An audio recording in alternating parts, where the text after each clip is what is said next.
Vous aimeriez-vous aussi faire du podcast ? Bonjour, c'est Bertrand, votre coach web. Bienvenue dans ce nouvel épisode du podcast, épisode 498. J'espère que vous avez la forme de l'énergie, de la patate, l'envie de faire plein de projets, et peut-être avez-vous envie de créer un podcast. Et bah oui, parce que vous écoutez du podcast, et peut-être vous vous dites, moi aussi j'ai des trucs à partager, moi aussi j'ai des idées à faire valoir, à partager avec le monde.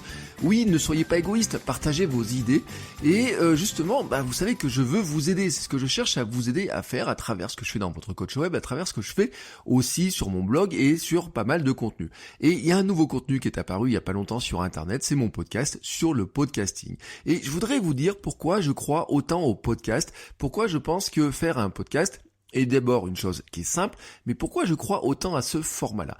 C'est un format qui permet une consommation très différente et vraiment à la demande. On est vraiment, là on n'est pas dans l'algorithme avec un truc qui va nous proposer d'écouter ça ou ça ou ça ou ça. Non, là c'est vous qui, en vous abonnant à votre application de podcast, vous choisissez ce que vous voulez écouter précisément, en allant chercher les émissions, en choisissant même l'émission que vous voulez écouter en particulier, en choisissant de vous abonner à des flux. Vous pouvez laisser ensuite l'automatisme dire que chaque fois qu'il y a un nouvel épisode, il se charge. Sinon, vous pouvez choisir à chaque fois l'épisode que vous voulez écouter. Moi, c'est le cas dans certains cas, et je choisis d'écouter plus un épisode qu'un autre. C'est très différent de la radio qui nous impose son rythme, c'est très différent de la télé, c'est très différent de YouTube, où YouTube, vous pouvez être abonné à plein de chaînes, mais c'est YouTube, finalement, qui vous met aussi, dès que vous vous connectez, les vidéos de personnes auxquelles vous n'êtes pas abonné, mais qui sembleraient vous intéresser. Il y a plein de chaînes auxquelles je suis abonné, qui YouTube ne me montre jamais leur contenu. Et je parle même pas de Facebook, de YouTube, où là, d'Instagram, où là les algorithmes font que de toute façon vous ne voyez jamais tout ce qui se passe et que c'est vraiment l'algorithme qui choisit de vous mettre peut-être 2 ou 3% de ce que vous pouvez consommer. En tout cas, vous savez que finalement la portée d'une publication est relativement faible. Là vraiment, c'est vous en tant que consommateur qui avez le contrôle, qui choisissez de faire votre propre émission à la demande, de faire votre propre radio. Vous pouvez l'écouter en plus à la vitesse que vous voulez. Et ça, parfois, c'est un vrai luxe, parce que quand on trouve qu'il y a des personnes qui parlent pas très vite, on peut les accélérer. Et à l'inverse, quand on a des personnes qui parlent un petit peu vite, on peut les ralentir. Moi, c'est ce que je fais par exemple sur les podcasts en anglais, où je ralentis certains et je trouve qu'ils parlent vraiment très vite. Et sur les podcasts en français, j'ai une tendance à les accélérer. L'autre avantage aussi, c'est que ça peut être écouté en faisant toute autre chose et surtout en n'ayant pas d'écran sous les yeux. Et oui, c'est une grande différence. Je l'avais dit dans une vidéo YouTube que j'avais faite pendant mon Vlogmas, c'est que il y a plein de vidéos qu'on fait sur YouTube où finalement on se contente de parler devant la caméra, on regarde la caméra et on parle. La personne qui regarde la vidéo n'a aucun intérêt à regarder cette vidéo, elle n'a juste un intérêt à la regarder. D'ailleurs, la plupart des gens écoutent YouTube plutôt que regarder YouTube. Ça embête forcément YouTube, qui a de la pub visuelle à l'intérieur de ça, qui a des bandeaux, des choses comme ça. Bon, après, il se récupère avec les mid-roll, les pré-roll, etc., qui ont du son, eux. Mais vraiment, le format vidéo, c'est quelque chose normalement qui se regarde. Mais il y a des choses, finalement, quand vous êtes face à votre caméra et que vous parlez, ça n'a pas besoin d'être regardé. Mais vous, pour regarder du YouTube, vous devez être devant un écran, en tout cas vous devez allumer votre écran. Alors bien sûr, il y a les formules d'abonnement qui permettraient d'écouter du YouTube. Maintenant, on a toujours des petits hacks, etc. pour dire je mets YouTube en fond, ou j'arrive à écouter YouTube sans avoir les yeux sur l'écran, mais toujours est-il que le principe de YouTube, c'est d'avoir l'écran. Et quand avoir un écran, est-ce toujours possible ? Non, quand vous faites du sport, si vous allez courir, par exemple, si vous voulez marcher, même marcher dans la rue, j'ai déjà vu des gens qui regardaient des vidéos YouTube se prendre des poteaux dans la rue, et j'avoue que j'aurais bien aimé faire la vidéo à ce moment-là, tellement c'était un signe de notre époque. Vous voyez, c'est vraiment un signe de notre époque de se dire, dans la rue, au lieu de regarder où je vais, au lieu de regarder le monde qui m'entoure, finalement, je reste sur YouTube à être centré sur YouTube. Alors que finalement, sur un podcast, vous pourriez être dans la rue, regarder le monde qui vous entoure, tout en écoutant quelqu'un qui vous raconte des choses pour progresser, des aventures, mais aussi de l'information, des choses à apprendre, etc. Et vraiment, c'est là où je trouve que le podcast a un avantage qui est incroyable, c'est que on choisit son mode de consommation, on choisit le lieu de consommation et on s'en détache de l'écran. J'ai parlé du sport, on pourrait parler de la voiture, vous pouvez faire de la cuisine, vous pouvez l'avoir en fond quand vous travaillez, si vous arrivez à le faire, ça dépend des cas.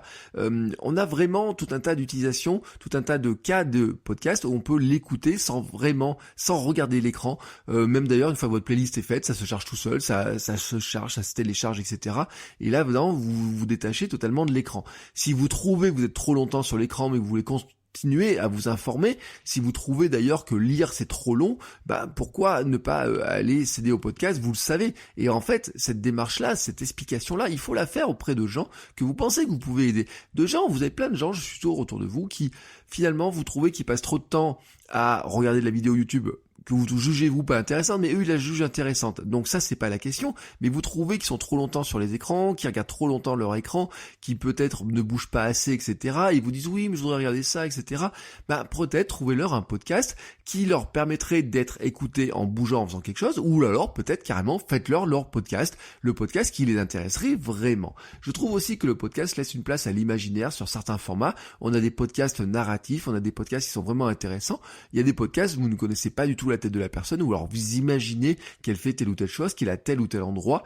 Dans la vidéo, on montre tout. Finalement, on voit la personne, on voit son environnement, vous savez où elle est, comment elle est habillée, comment elle est coiffée. D'ailleurs, des petits détails peuvent vous gêner parce que le moindre petit élément de décoration peut venir troubler votre attention, alors que dans le podcast, votre attention, elle est totalement focalisée finalement sur ce qui est en train de dire, la parole, l'ambiance sonore, il faut faire vivre et faire ressentir les choses. C'est vraiment un univers qui est totalement différent, le podcast, par rapport à tout ce qui est autour de la vidéo, mais aussi ce qui est autour de la photo. Et j'en viens d'ailleurs à penser que sur le plan de la création, c'est peut-être le format le plus facile à faire. Et oui, c'est là où je voulais en venir, c'est que c'est peut-être le format le plus facile à faire, au sens où, si vous faites de la photo sur Instagram, il faut que votre photo, elle claque. Voilà, il faut que votre photo, elle claque. Et vous savez que c'est pas si simple que ça de faire une photo qui claque. Il y a des questions d'éclairage, des questions donc de cadrage, de décoration, comment elle fait chez vous. Si par exemple vous faites des photos de cuisine, si vous voulez parler de cuisine, alors parler de cuisine en podcast, c'est possible. Il y a des podcasts sur la cuisine. Mais si vous voulez faire des photos de cuisine, c'est super compliqué la photo culinaire. Si vous voulez faire des photos de sport, il y a au bout d'un moment, c'est un peu compliqué, un petit peu toujours pareil, etc. Si vous voulez faire des photos sur la création de contenu sur Instagram, c'est super compliqué à faire.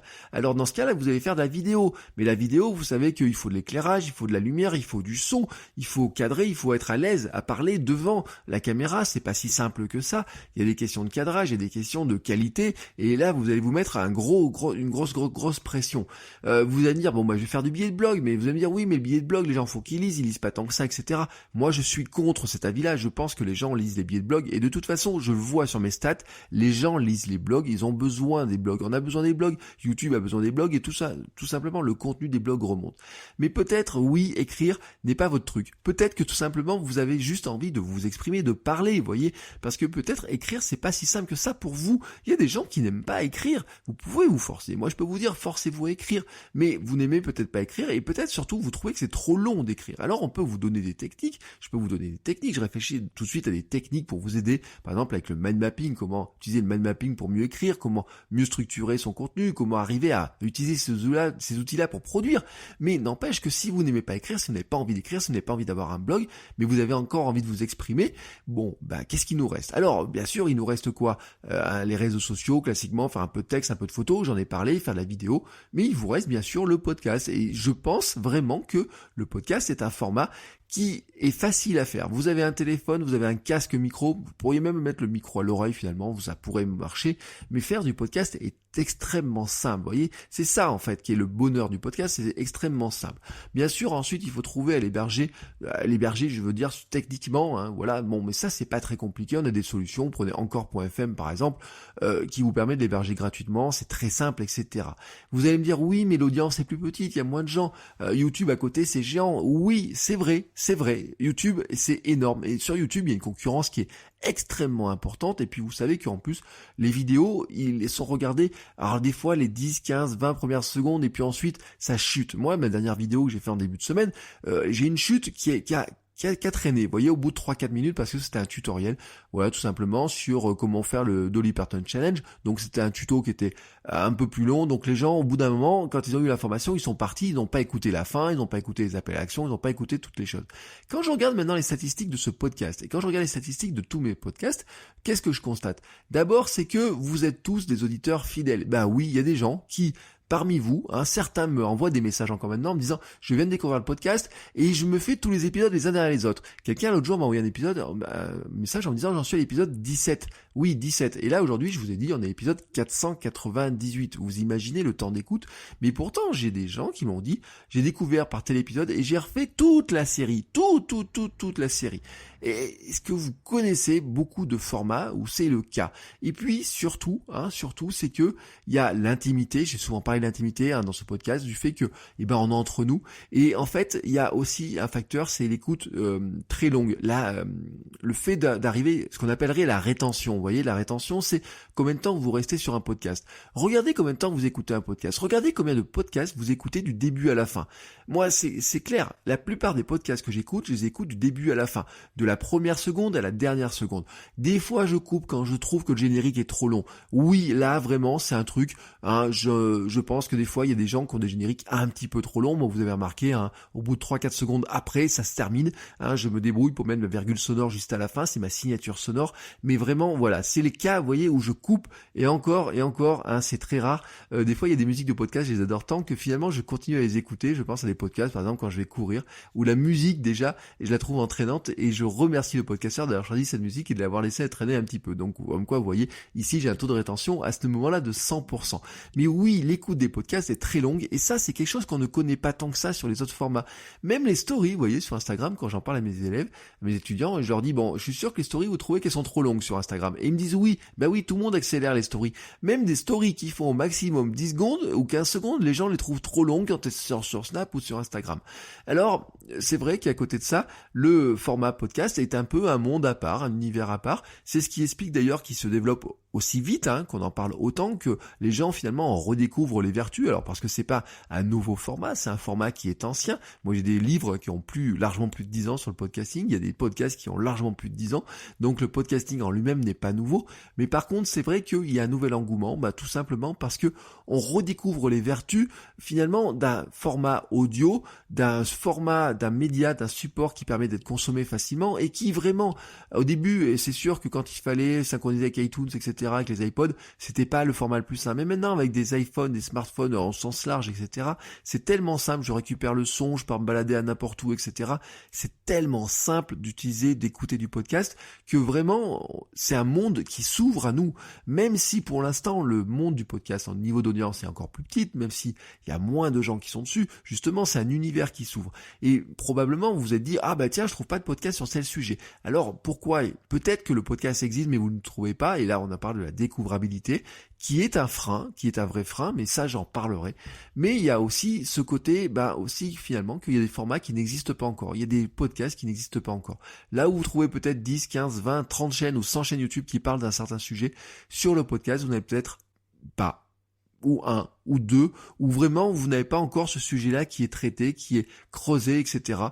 C'est assez étonnant, mais c'est ainsi. Et c'est pour ça que je trouve que le podcast est un univers que vous devez creuser. À tel point d'ailleurs que je crois tellement au podcast que j'ai créé un podcast sur le podcasting tout simplement, qui s'appelle Créer un podcast génial. Maintenant, voilà, je vous annonce la couleur, c'est pour vous aider à créer un podcast. Comment créer vous aussi votre podcast? Je vous propose là maintenant, pour finir cet épisode, d'écouter le trailer de ce nouveau podcast. C'est un trailer que j'avais enregistré fin décembre, tout simplement. Depuis, je diffuse un épisode tous les jeudis, donc le prochain épisode sera aujourd'hui en fin de journée.